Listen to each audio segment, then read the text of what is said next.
Hello friends, good morning, শুভ সকাল সবাইকে। কেমন আছো সবাই?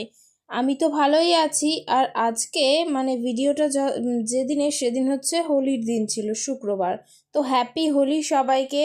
সবাই খুব ভালোভাবেই রং খেলেছো আশা করি, যেহেতু আমি আগে হোলির ভিডিও পোস্ট করিনি, তো এখন করছি, তাই এখনই হ্যাপি হোলি বলছি। যাই হোক না কেন, সকাল সকাল একেবারে ঠাকুর ঘর থেকে ভিডিওটা আজকে আমি স্টার্ট করলাম। দেখো কত সুন্দর সুন্দর ফুল, ফুল সাজালে খুব সুন্দর দেখায়, সেটাই আর কি বলতে চাইছি। তো তারপর দেখো আমি স্নান করেও নিয়েছি। স্নান করে আজকে শাড়ি পরেছিলাম, যেহেতু ঠাকুরকে ভোগ লাগাবে সেই কারণে ইচ্ছা করেই শাড়ি পরলাম। বহুত দিন বাদে আজকে শাড়ি পরলাম। তো তারপর দেখো ঠাকুরের পায়ে আবির দিয়ে, আমাকেও আবির দিয়ে দিল আমার শাশুড়ি। তো যাই হোক, তারপরে ঠাকুরকে মালা পরানো হয়েছে, ফুল দিয়ে সাজানো হয়েছে। দেখো কেমন লাগছে ফুল ফুল দিয়ে সাজিয়ে, সেটাই তোমাদের সাথে শেয়ার করছি। তো দেখো গোপুসোনাও সেজেছে ফুল দিয়ে, আর পাদুকাটা তো অনেক ফুল দিয়ে সাজিয়েছে, সেজন্য শুধু ফুল ফুলই দেখাচ্ছে। আর এখন চারপাশে এত ফুল ফুটছে, পাশের বাড়ি এক জেঠু আছে, উনিও ফুল দিয়ে যায়।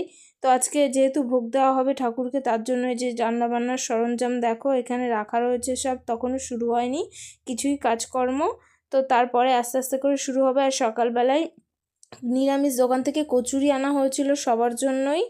তো দেখো এই যে কচুরির সাথে দিয়েছিল ডাল, আর হচ্ছে ছোলার ডাল আর আলু দিয়ে আর কি করা তরকারি একটা। অনেকগুলো পরিমাণে কচুরি আনা হয়েছিল, আমরা সবাই খেয়েছি আর কি। আর আমার শ্বশুরবাড়ি এই ঠাকুরের ভোগ লাগানোর সময় আর কি না খেয়ে বা খাওয়া দাওয়া করা যাবে না এরকম কোনো ব্যাপার নেই। আমার শাশুড়ি দেখলাম রান্না কাজ করতে করতে এসে খেয়ে গেল, তারপরেও রান্না করছিল। যাই হোক, ভাত হয়তো না খেলেই হয়, নিরামিষ কিছু খেয়ে আর কি করা যায় সম্ভবত, এইটুকুই আর কি যা দেখি তাই বলছি আর কি।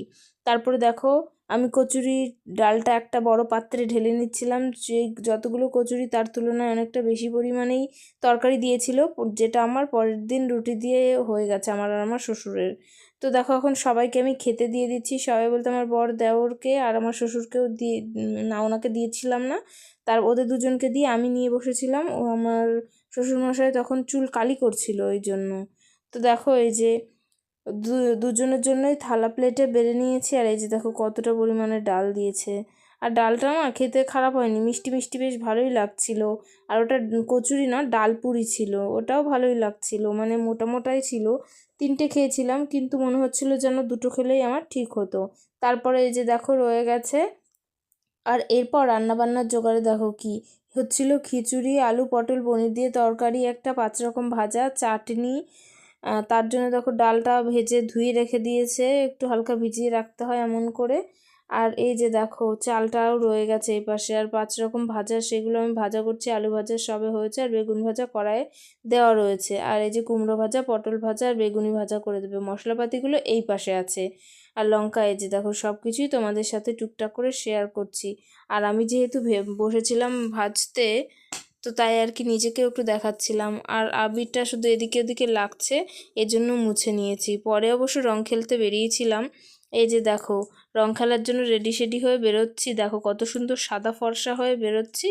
আর ফিরবো, দেখো কীরকম হয়ে ফিরি সেটাও তোমরা দেখে নিও। রাস্তায় বেরিয়ে গেছি। রাস্তায় অনেক জায়গায় ছোট ছোট বাচ্চারা পিচকারি রং আবির গুলিয়ে নিয়ে দাঁড়িয়েছিল। তো যাই হোক, সেখান থেকে দেয়নি, তো পরে এক জায়গা থেকে দিয়েছে। আর পিসির বাড়ি চলে গেছিলাম। দেখো পিসির 2 মেয়ে, চেনাই যাচ্ছিল না ওদেরকে। রং আবির দিয়ে, রং তো না আবির দিয়ে ওদের মুখটুক এমন অবস্থা। আর আমাকে দেখো ইচ্ছা মতো সবাই আবির লাগিয়েছে মুখে, মাথায়। মুখেরটা তো মুছে ফেলা যায়, কিন্তু সাদা ফর্সা হয়ে। আর এখনো ফিরতে পারিনি, আর এক জায়গায় যাচ্ছি একেবারে কালার কালার হয়ে। দাঁত বের করলে দাঁতটাও মনে হয় কালার হয়ে গেছে। এরপর গেছিলাম আমার বরের এক বন্ধু বা দাদা, যাই বলো না কেন, ওনাদের বাড়িতে পুজো দিতে, পিকনিকে, অনেক কিছুতে যাই বাড়িতে। তো দেখো কালার ব্লাস্ট।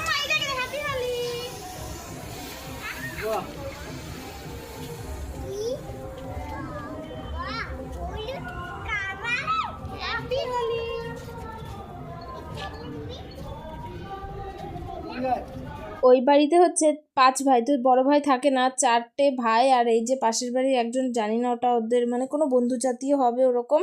তো ওরা নিজেরাই রং খেলাখেলি মানে আবির মাখামাখি করছিল, আমাকেও দিয়ে দিয়েছে। আমি অবশ্য কাউকে অত আবির লাগাইনি, আমাকে যে পেরেছে লাগিয়ে দিয়েছে, এরকমই ব্যাপার আর কি, আর কিছুই না। আর ওই বাড়ির একটা বউ আর কি, উনি তো আমার বরের সম্পর্কে বৌদি হয়, তো ওকেও ভালো মতোই রং আবির লাগিয়ে দিয়েছে। রং তো না, আবির।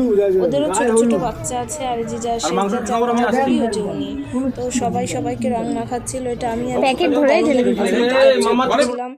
দেখো প্যাকেট ধরেই দিয়ে দিচ্ছে। তারপর নিজেকে দেখো কি অবস্থা, মাথা দেখলেই বুঝতে পারবে। বাড়িতে চলে এসেছিলাম, তারপর আমার শাশুড়ি মা, তখন আমি স্নান করিনি, কিন্তু আমার শাশুড়ি মা বললো যে ভোগ লাগিয়েছি, একটু ছবি টবি তোলো, ভিডিও করে নাও। তো সেই কারণেই ওখানে আগেই ভিডিও করলাম, তারপরে গিয়ে আমি স্নান করলাম। মাথা শ্যাম্পু করে স্নান করতে আমার প্রায় 1 ঘন্টা সময় লেগেছিল, কারণ যতই আবির হোক না কেন সেটা ওঠাতেও সময় লাগে। আর এখনকার আবিরও মনে হয় যেন রং মেশানো থাকে, ঘষেই তুলতে হয়। দেখো ভোগ কী দিয়ে ভোগ দিয়েছিল সেটা তো তোমাদের সাথে আগেই বলেছি। তারপরে দেখো সন্ধেবেলায় আর কি প্রসাদ পাশের বাড়ির কাউকে দেওয়ার কথা ছিল, সেটা দেওয়ার আগে দেখাচ্ছিলাম যে দুপুরে প্রসাদ খাওয়ার পর কত টাকা কি বাকি ছিল না ছিল। তো এই আর কি, ওই যে হাঁড়িতে আছে মানে খিচুড়ি, এই হাঁড়িতে পায়েস ছিল। তারপরে দুপুর মানে একটু বেগুনি ভাজতে বললো, কারণ পাশের বাড়িতে দেবে, তো তাই আমি বেগুনি ভাজতে চলে এসেছিলাম রান্নাঘরে। আমি তার আগে পর্যন্ত শুয়েছিলাম, আর কী বা করবো, ফোন দেখছিলাম, শুয়েছিলাম। তারপরে সন্ধ্যাবেলায় খুব 8টা বাজে, তখন খিদে পেয়ে গেছিলো, একটা মিষ্টি দিয়ে মুড়ি খেলাম। কিন্তু মিষ্টিটা না খেলেই মনে হলো ভালো হতো, মানে ভালো লাগলো না আমার। তো কি আর বলার। তারপরে দেখো বেগুনিটা কি সুন্দর ফুলেছে, বলের মতো, দেখেছো? তো যাই হোক, আজকের মতো টাটা, দেখা হচ্ছে নেক্সট ব্লগে। সবাই ভালো থেকো, সুস্থ থেকো, গুড নাইট।